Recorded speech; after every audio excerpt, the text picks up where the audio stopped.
지난주에 이어서 다시 한번 또 강대상에서 여러분 앞에 말씀을 전하게 되었습니다. 원래 저보다 훌륭하신 우리 권호양 목사님께서 설교를 하셔야 되는데 뜻하지 않은 낙상 사고를 당하셔서 제가 갑작스럽게 이렇게 부탁을 받고 또 강대상에 서게 되었습니다. 오늘 설교 말씀의 제목처럼 존재의 의미가 한번 이렇게 드러나는 그런 시간이라고 생각이 됩니다. 자, 우리 13절 말씀 한번 읽어보도록 하겠습니다. 시작. 너희는 이 땅의 소금이다. 그러나 만일 소금이 짠맛을 잃어버리면 어떻게 다시 짜게 되겠느냐. 아무데도 쓸 데가 없어 바깥에 버려지고 사람들이 짓밟게 될 것이다. 예수님은 우리를 소금이라고 부르셨습니다. 예수님이 왜 우리를 소금이라고 하시는 것일까요? 여러분, 소금은 언제 필요하죠? 네, 음식의 맛을 낼 때, 음식이 싱거울 때 소금이 필요한 것입니다. 그런데 예수님 당시에는요, 소금이라는 것은 음식물의 간을 맞추기 위해서 사용하는 것이라기보다는 더 중요한 기능이 있죠. 다시 말해 부패 방지의 기능에 소금이 더 자주 사용되었다는 것입니다. 당시에는 냉장고 같은 그런 음식물을 장기간 보관하는 그런 기술이 없었기 때문에 음식물을 보관하려면, 장기간 보관하려면 소금 같은 것을 뿌려 두어야 했습니다. 그렇기 때문에 예수님께서 당시 제자들에게 너희는 세상의 소금이다 라고 말씀하셨을 때 그 의미는 너희는 짠맛을 가져야 된다, 음식의 맛을 내는 그런 존재가 되어야 된다, 그런 의미가 아니라 오히려 세상이 부패하고 타락하지 않도록 소금의 역할을 해야 된다라고 하신 것입니다. 최근 들어 우리는요, 과학과 기술의 발전으로 이전보다 더욱더 편리하고 풍요로운 삶을 누리고 있습니다. 그래서 우리의 삶은 점점 더 나아지고 윤택해지고 행복해지고 있다라고 생각을 하게 되지만 사실은 어떻습니까? 우리의 정신문화와 도덕적 가치관은 예전보다 더욱더 타락하고 퇴보하였고 이전보다 훨씬 더 불행한 삶을 살고 있습니다. 여러분, 이 퇴락과 부패의 핵심은 무엇입니까? 바로 인간의 이기심과 욕심입니다. 돈이 된다면 내가 무슨 일을 다 할 수 있다라고 생각하는 그 그릇된 사고방식이 세상을 더욱더 힘들고 불행하게 만들고 있습니다. 더욱이 이러한 사고방식은 자연을 훼손시키고 전쟁을 일으키며 또 무고한 사람들을 희생시키고 하나님의 말씀을 무시하는 결과를 갖게 되어서 세상은 계속해서 파멸의 길로 가고 있습니다. 여러분, 우리가 소금이 되어서 이 인간의 이기심과 욕심에 제동을 걸지 않으면 우리는 반드시 망하게 될 것입니다. 여러분이 혹시 보셨을지 모르겠는데 미국 픽사의 그 유명한 애니메이션 영화 월이라는 영화가 있어요. 근데 그 영화의 내용은요, 우리의 인류의 미래가 장차 어떻게 될 것인지를 보여주고 있는 것입니다. 내용은요, 영화 전체 주제가 그 두 대의 로봇의 사랑 이야기입니다. 그러나 그 영화의 배경은 우리가 부정할 수 없는 현실을 적나라하게 보여주고 있습니다. 이 영화에서 보여주고 있는 인간들은 참으로 물질적이고 소비 위주의 삶을 살면서 세상을 다 기계화시켜버리고 환경을 파괴하고 정말 온 지구를 쓰레기 더미로 만들어버려서 결국 그 지구를 떠날 수밖에 없게 되는 거죠. 그래서 사람들은 청소 로봇을 만들어서 쓰레기 문제를 해결해 보려고 하지만 결국은 실패해서 지구를 떠나는데, 그 지구를 떠나는 그 로켓도 인공 AI가 그 로켓을 이제 운전을 하는데, 결국 그 우주선 안에서도 인간은 그 AI에 의해서 사육되다시피 해가지고 정말 그 몸이 돼지같이 정말 비만 덩어리가 비대해져서 정말 짐승같이 살다가 결국은 깨어있는 그런 선장에 의해서 다시 인공지능을 제압하고 지구로 무사히 돌아온다라는 그런 내용인데, 여러분 그 영화를 이렇게 지켜보면 해피엔딩으로 끝나지만 결코 해피엔딩이 아닌, 우리의 미래가 결국 저렇게 되는구나라는 그런 아주 불쾌하고 찜찜한 그런 마음을 가질 수밖에 없게 하는 그런 영화였습니다. 여러분, 앞으로의 다가오는 세상이 이런 디스토피아로 끝나지 않게 하려면 어떻게 해야 됩니까? 우리가 정말 세상에 소금과 빛의 역할을 해야 된다라는 것이죠. 오늘 말씀처럼 우리의 생각과 삶이 부패해지고 타락해지지 않도록 애초부터 방부제 역할, 소금의 역할을 해야 된다라는 생각을 하게 되는 겁니다. 그러면 우리는 어떻게 살아야 되는 것일까요? 우리가 세상의 소금이 되어야 한다는 주제는요, 사실 매우 광범위하고 또 그것을 쉽게 삶에 적용하기 어렵지만, 저는 오늘 말씀을 통해서 우리 개개인이 삶의 현장 가운데서 지킬 수 있는 소소한 것부터 한번 찾아서 나눠 보았으면 좋겠습니다. 여러분, 소금의 역할은 뭐죠? 말씀드린 대로 소금의 가장 중요한 역할은 소금이 뿌려지면 그 음식물이 썩지 못하게 됩니다. 소금의 그 짠맛이 공기 중에 떠다니는 모든 세균과 바이러스들이 음식물에서 자라지 못하게 하기 때문에 음식물이 상하지 않고 오래 보존이 됩니다. 바로 우리 크리스찬들이 그 특유의 짠맛을 내어서 세상과 세상 사람들이 썩고 부패하지 않도록 도와줘야 한다는 것이죠. 여러분, 세상은요, 가만히 놔두면 썩게 되어 있습니다. 이것이 바로 엔트로피 법칙이라고 하는 것입니다. 물리학의 가장 중요한 법칙 중에 하나죠. 세상에 불변하는 법칙 뭐예요? 가만히 놔두면 썩고 부패한다. 탐욕과 이기심을 극복하지 못한 기술과 물질 문명은요, 반드시 거대한 환경 재앙을 만들게 되어 있습니다. 쾌락과 부도덕은 사회를 음란에 빠뜨려서 가정을 파탄나게 하고 인간성이 상실되고 망하게 하는 겁니다. 바로 소금인 여러분들이 그런 것들에 제동을 걸어야 한다는 거죠. 아무리 좋은 것도 브레이크가 파열되면 뭡니까? 폭탄이 되는 거예요. 서구의 교회들을 한번 보십시오. 교회가 한때 영적인 영향력을 발휘해서 세상을 변화시켰습니다. 그러나 그 강력했던 그 교회들이 힘을 잃고 존재감이 사라지니까 어떻게 돼요? 세속적인 사고방식이 팽창할 때 어떤 영향력도 발휘하지 못하니까 어떻게 됩니까? 교회는 퇴락의 길을 걸어가고 교회와 함께 세상도 망해가고 있는 겁니다. 우리는 소금의 역할을 해야 되는 겁니다. 여러분이 세상 곳곳에 침투하여서 그 짠맛을 내게 해야 합니다. 그래야 썩지 않습니다. 우리 주님은 우리 보고 소금이라고 말씀하셨습니다. 교회 보고 소금이라고 말씀하지 않으셨다는 거죠. 우리 각자가 개개인이 다 세상 속으로 흩어져서 침투에 들어가서 맛을 내야지, 한데 모여 있어서 소금의 역할을 한다고 하면 말이 안 된다는 거죠. 소금은 뿌려져야지 의미가 있지, 소금통에 있는다고 소금의 의미가 없는 것입니다. 그렇게 하면 어떻게 됩니까? 나중에 굳어지고 딱딱해지고 맛을 잃고 어떻게 됩니까? 예수님 말씀하신 것처럼 세상에 던져져서 세상 사람들의 발에 밟혀 버려질 것이다 라고 말씀하셨습니다. 소금은 반드시 흩어서 뿌려져야 됩니다. 교회는 모이는 곳이 아니라 흩어지기 위해 모이는 곳이어야 됩니다. 교회의 본질은 흩어지는 거예요. 만약 교회가 흩어지지 않고 소금의 역할을 모여서 한다고 한다면 어떤 모습을 띠게 됩니까? 세상의 모든 영역의 힘으로, 단체의 어떤 힘으로 영향력을 발휘하고 세상을 주장하는 압력단체가 되는 겁니다. 그럼 정치적인 세력으로 변화가 되는 것이죠. 그러면 교회 본래의 사명을 망각하게 되는 겁니다. 교회는 철저히 기도와 말씀으로 복음 전파의 사명을 계속하고 계속해서 흩어져서 세상을 짜게 하는 소금의 역할을 해야 되는 것입니다.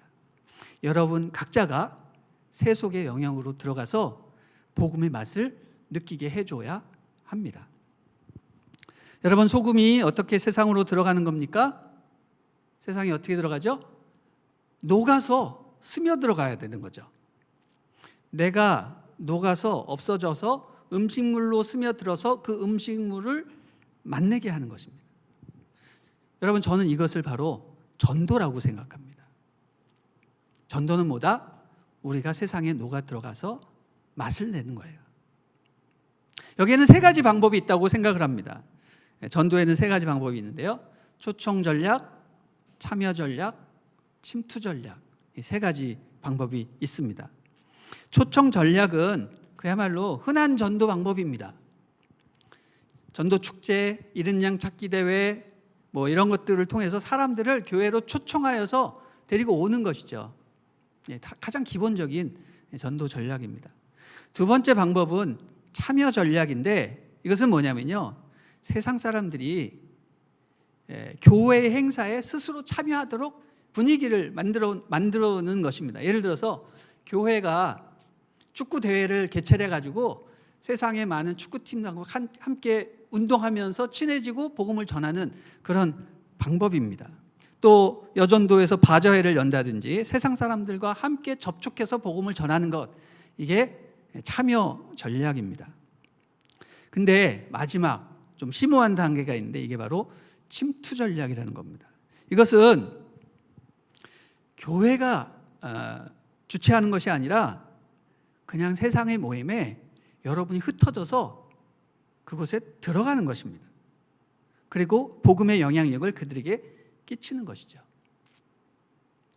교회가 축구팀을 만드는 것이 아니라 여러분 각자가 세상의 축구팀에 들어가서 그들과 함께 거하면서 영향력을 발휘하는 거죠. 굉장히 어려운 것입니다.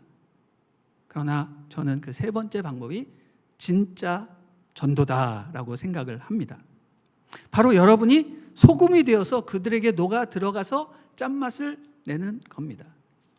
그럼 어떻게 해야 소금의 짠맛을 내는 것인가? 여러분, 소금이 없으면 어떻게 되죠? 싱겁습니다. 소금이 어디 있나? 소금을 찾게 되는 거예요. 맞습니다. 여러분이 있으면 맛이 나고 여러분이 없으면 맛이 없다. 그러면 여러분은 이미 소금이 된 것입니다. 할렐루야. 여러분이 평화의 사자로 세상 사람들에게 가서 그들과 늘 즐겁게 대화하고 그들을 섬기고 봉사하고 그들을 해피하게 해 보십시오. 예를 들어서 아침마다 출근해서 커피를 내려주고 또 스스로 청소도 해주고 분위기도 좋게 하고 좋은 것 있으면 나눠 먹고 다른 사람들의 이야기를 경청해주고 또 좋은 겉면을 해주고 늘 사랑에게 사랑의 눈빛을 이렇게 보여주는 그런 사람이 있으면 어떻게 됩니까? 주변의 사람들은 다 여러분을 신뢰하게 됩니다. 그러다가 여러분이 뭐 월차나 휴가로 해서 빠진다고 생각해 보십시오. 그러면 그분들이 뭔가 심심한 거예요. 여러분이 없으니까 왜 그러지? 뭔가 허전하고 빨리 좀 그 사람이 좀 나타났으면 좋겠다 이렇게 기대할 때 여러분은 이미 소금이 되어 있는 것입니다. 그런데 거기서 끝나면 안 되죠. 바로 그때 여러분의 정체를 드러내면서 그들에게 복음을 전할 수 있는 기회가 생기는 것이죠. 그리고 여러분 그들을 교회로 초청할 수 있게 되는 것입니다. 우리 같이 한번 교회 한번 가보지 않겠어요? 그러면 그 사람들 100% 그래 당장 가자. 당신이 좋아하는 건 나도 좋다라고 말할 수 있는 것이죠. 이게 바로 진정한 소금의 역할이 아닌가 생각을 하게 됩니다. 여러분의 직장에서 도저히 전도할 수 없는 그런 분위기에서 복음을 전하여야 한다고 한다면 이렇게 하는 방법이 있을 겁니다. 복음을 말로 전할 수 없다면 복음을 눈으로 보여주는 것이죠. 예를 들어서 이런 겁니다. 마태복음 4장 44절에 원수를 사랑하며 너희를 핍박하는 자를 위해 기도하라 라는 말씀에 대해서 불신자에게 이야기할 수 없다면 그것을 여러분의 행동으로 보여주는 것이죠. 그러면 믿지 않는 여러분의 친구, 이웃들은 자기도 모르게 그 말씀을 눈으로 보고 깨닫게 되는 겁니다. 여러분이 성경 말씀을 읽었는데 그게 마태복음 5장 9절이었다고 쳐보세요. 화평케 하는 자는 복이 있나니 저희가 하나님의 아들이라 일컬음을 받을 것이라. 직장을 갔는데 청소 아줌마가 열심히 청소를 하고 있는 것이 참 안쓰러워요. 그래서 대신 그분을 도와주기도 하고 또 그분이 아직 치우지 못한 쓰레기통을 여러분이 대신 비워주는 겁니다. 그러면 청소부 아줌마가 얼마나 기분이 좋겠어요. 감사하고. 원래 오늘 왜 이렇게 일이 많지 하면서 짜증이 내야 할 판인데 여러분의 도움으로 인해서 화평함을 주었다. 그러면 그 마태복음 5장 말씀을 그 사람에게 보여주는 것입니다. 무슨 일을 하든 죽게 하듯 하고 사람에게 하듯 하지 말라라는 골로새서 2장 23절 말씀을 깨닫고 손윗 사람들이나 친구들의 눈치를 보지 않고 스스로 봉사하거나 맡은 바 책임을 완수하는 학생은 결국 그 말씀을 다른 친구들에게 다 보여주는 것입니다. 이처럼 우리는 돌아다니는 말씀이어야 됩니다. 말씀을 듣게 하거나 아니면 그 말씀을 보여주는 삶으로 소금의 역할을 하는 것이죠. 여러분, 굉장히 이상적으로 들릴지 모르겠지만 이것은 굉장히 중요한 개념입니다. 우리가 소금의 역할을 제대로 감당해야 세상이 부패하지 않고 타락하지 않는다는 겁니다. 크리스찬들인 세상이 많이 있는데 세상이 점점 계속해서 타락해진다. 이것은 무슨 말이에요? 성도들이 세상에 스며들어가서 소금의 역할을 하지 못한다는 뜻이고, 동시에 교회가 성도들을 소금으로 만들어내지 못하고 흩어지지도 않고 모이기만 한다는 뜻이죠. 여러분, 우리가 소금의 역할을 하지 못한다면 예수님이 뭐라고 하셨어요? 너희들은 아무 쓸데가 없어서 벌어져서 사람들이 그것을 짓밟게 될 것이다. 이렇게 예수님이 말씀하셨습니다. 요새 한국교회 위상이 많이 떨어져 있고, 위상이 떨어진 정도가 아니라 참 듣기 민망한 정도로 욕을 많이 먹고 있습니다. 우리도 심각한 단계에 도달하게 된 것입니다. 여러분, 소금은 흩어져서 뿌려져서 세상의 부패를 방지하고 삶의 의미와 맛을 느끼는 역할을 해야 되는데, 그 맛을 잃어버리면 쓸데가 없어진다. 바깥에 버려진다. 그리고 사람들에 의해서 짓밟혀진다. 이렇게 된다라고 경고하고 계십니다. 그러므로 우리 모두는 세상의 소금이 되어서 인생의 의미를 깨닫게 하고 헛된 것에 집착하지 못하게 하고 올바른 진리를 세상 사람들이 추구하게 도와줘야 됩니다. 이게 바로 소금이 되는 것입니다. 우리 다 같이 14절부터 16절까지 말씀을 읽어보겠습니다. 시작. 너희는 세상의 빛이다. 산 위에 세워진 도시는 숨겨질 수 없다. 등잔을 켜서 그릇으로 덮어두지 않고 등잔대 위에 두어 그 빛을 집안에 있는 모든 사람들에게 비추는 것이다. 이와 같이 너희도 너희 빛을 사람들에게 비추라. 그래서 그들이 너희 선한 행실을 보고 하늘에 계신 우리 아버지께 영광을 돌리게 하라. 아멘. 두 번째로 주님께서는 우리에게 너희는 세상의 빛이다 라고 말씀을 하셨습니다. 여러분, 빛은요, 소금에 비해서 좀 더 드러나고 직접적인 영향을 끼치는 것이라고 할 수 있죠. 소금은 녹아서 스며들어서 상대방을 변화시키는 그런 어떤 존재의 파워라고 생각을 한다면, 이 빛은요 좀 약간 달라요. 직접 비추고 드러내는 강력한 파워라고 말할 수 있는 것입니다. 우리가 하나님의 영향력을 행사할 때는요, 소금처럼 조용하고 은밀하게 은은하게 숨어서 스며드는 그런 것도 있지만, 동시에 공개적으로 선포하고 대놓고 드러내며 비춰야 할 때도 있는 것입니다. 여러분, 전도가 바로 그런 것입니다. 개인이 소금처럼 사회에 녹아서 말없이 하는 그런 경우도 있지만, 또 공식적으로 사람들을 초대해서 모아놓고 직접 복음을 전하고 때로는 영적 전쟁을 선포하고 세상과 대놓고 싸워야 하는 악과 영적 전쟁을 벌여야 하는 그런 경우도 있는 것입니다. 영적인 일에는 이 두 가지가 항상 같이 가는 것이죠. 오른손이 하는 것을 왼손이 모르게 하는 사람도 있고요. 동시에 대중을 모아놓고 당당하게 선포하는 사람도 있어야 하는 것입니다. 그래서 우리를 보고 빛과 소금이 되라고 하셨습니다. 그러면 빛이 된다는 것은 무엇일까 한번 생각을 해보도록 하겠습니다. 빛의 의미는 무엇일까? 우리 요한일서 1장 5절 말씀 한번 보겠습니다. 시작. 우리가 그에게서 듣고 너희에게 전하는 소식은 이것이니 곧 하나님은 빛이시라. 그에게는 어둠이 조금도 없으시다는 것이니라. 아멘. 자, 성경 말씀을 보면 빛은 누구다? 주님이다. 예. 빛은 하나님이에요. 그리고 예수님이에요. 근데 오늘 본문을 보면 예수님께서 누구를 빛이라고 하셨어요? 우리 보고 너희는 세상의 빛이다 라고 또 말씀을 하셨습니다. 여러분, 빛은 뭐예요? 세상을 비추고 어둠을 쫓아내고 악귀를 물리는 강력한 파워입니다. 강력한 힘입니다. 어둠이 조금도 없는 것, 이게 빛이에요. 근데 우리가 과연 그런 빛이 될 수 있을까요? 예, 생각해보면 불가능하죠. 그러나 예수님 뭐라고 하세요? 우리 보고 너희는 세상의 빛이다 라고 말씀하셨습니다. 과연 우리가 세상을 비추는 빛이 될 수 있을까? 네, 될 수 있습니다. 어떻게 될 수 있는가? 여러분, 예수님이 말씀하시는 내가 빛이요 라고 하시는 그 빛과 너희는 세상의 빛이다 라고 할 때 그 빛은 약간 다른 빛이죠. 눈치채셨나요? 똑같은 빛이 아니라는 겁니다.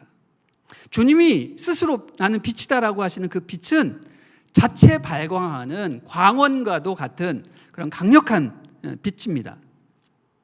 그러나 우리가 비추는 그 빛은 광원이 아니라 주님의 빛을 받아서 남에게 반사시키는 그런 반사체의 빛이라고 할 수 있는 거죠. 쉽게 얘기하면 우리는 해가 될 수 없어요. 우리는 해가 아니에요. 우리는 뭐예요? 달이다, 달. 햇빛과 달빛은 다른 거죠. 그러나 빛입니다. 해나 달이나 똑같은 빛이지만 하나는 원래부터 거기서 나오는 강력한 광원의 빛이고 또 다른 하나의 빛은 그 빛을 받아서 반사하는 그런 빛이라는 것입니다. 여러분, 빛이라고 해서 다 강력한 것은 아니죠. 태양빛은 강력해서 그것을 바라보면 눈이 멀고 거기에 다가가면 타 죽고, 그 빛은 이 지구에 도달하면 생명이 살아나고 어둠이 사라지고 모든 에너지의 근원이 되는 그런 빛이지만 달빛은 뭐예요? 달빛은 은은한 거예요. 자꾸 쳐다보고 싶은 거예요.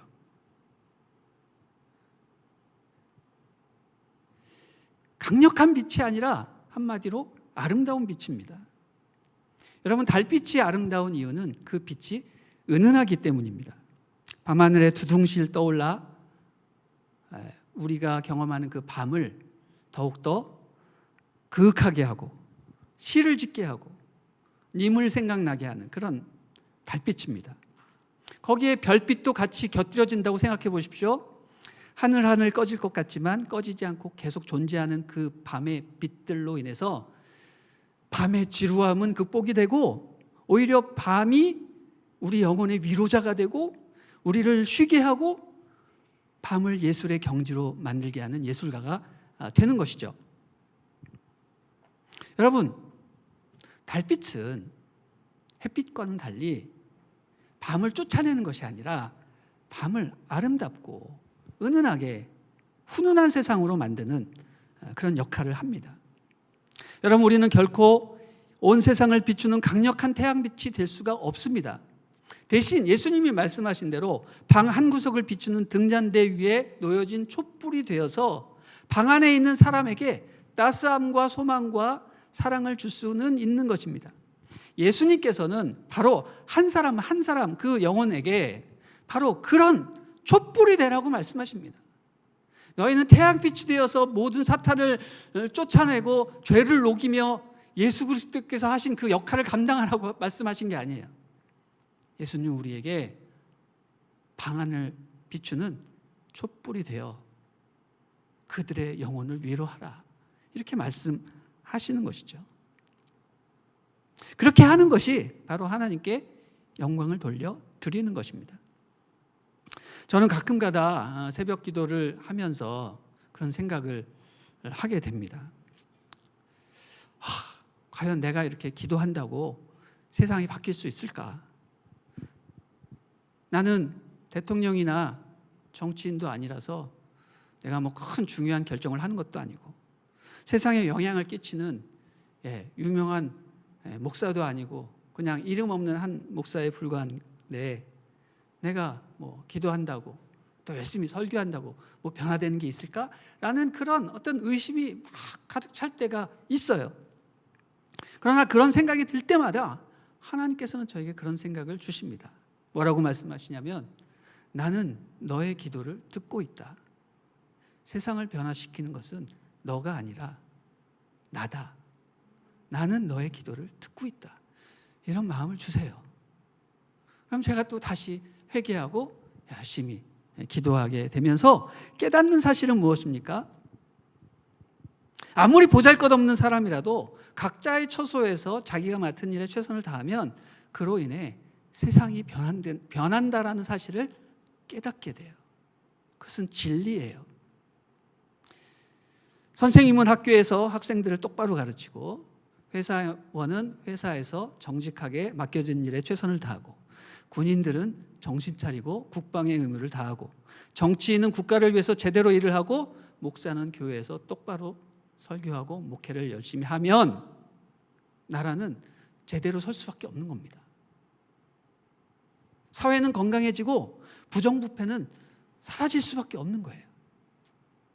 그래서 결국 어떻게 됩니까? 하나님의 사랑과 공의가 드러나고 그 모든 것을 통해서 하나님께 영광을 돌려드리게 되는 것이죠. 바로 여러분이 정말 한 알의 소금이라도 여러분이 정말 그 어두운 밤 아주 희미하게 비추는 꺼지기 직전의 촛불이라 할지라도 그것은 사람에게 영향력을 끼칠 수 있는 것이죠. 그래서 하나님이 영광을 받으시면 세상이 바뀌게 되는 것입니다. 사랑하는 여러분, 주님께서 말씀하십니다. 너희는 소금과 빛이 되어서 그 선한 행실을 보고 사람들이 하나님께 영광을 돌리게 해라. 여러분, 여기서 말하는 선한 행실은 무엇입니까? 우리가 착각하는 것은 선한 행실하면 착한 일 하는 거, 도덕적이고 그런 일 하는 거라고 생각하기 쉬운데 그렇지 않습니다. 여기서 말하는 선한 행실은 우리가 소금과 빛이 되는 것입니다. 자신을 녹여서 세상에 스며들게 해서 세상이 맛을 내게 하는 것, 그리고 은은하고 잔잔한 달빛, 별빛, 등잔불이 되어서 어둡고 캄캄한 이 세상을 살맛나게 하고 아름답게 하는, 웃음 짓게 하는 그런 것이 진정한 빛이 되는 것이라고 말씀하십니다. 사랑하는 여러분, 우리가 주님께서 기뻐하시는 세상의 소금과 빛이 되기를 소망합니다. 그것을 기대하고 여러분 낙심하지 말고 오늘도 기도하시고 오늘도 주님을 향해 나아가시는 저와 여러분이 되기를 주님의 이름으로 축원합니다.